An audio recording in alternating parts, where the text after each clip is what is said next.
এখানে আমাদের ঢাকা মোটরসে আজকে থেকে ভালো একটা কর্মশালা আইছে। আমি পরে যাবো ভালো কর্মশালা। হ্যাঁ, বডি ওরা খুব ভালো আছে। আমরা চলে আসবো এখানে।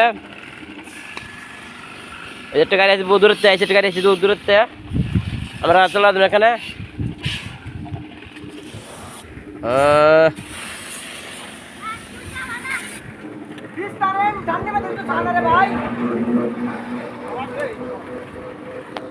আজকে আমাদের কাছে নতুন কর্মচারী আইছে, দেখুন আমরা সবাই মিলে দেন নতুন কর্মচারীটা। বেতন আছে আমার, তার বেতন 17,000 বেতন, খাওয়া চা ফ্রি। আমরা চলে যাই এখানে, দেন গাড়ি সার্ভিসিং করবেন। এই জন্য নতুন কর্মচারীটা ওই যে 800 কর্মচারী দিবেন,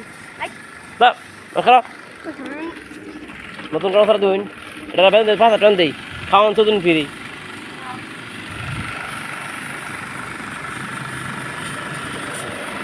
এই তখন কি ওই এটা কাজ করে ভালো লাগে নাকি? হ্যাঁ, ভালো লাগে না? আচ্ছা, বাহ বাহ বাহ বাহ।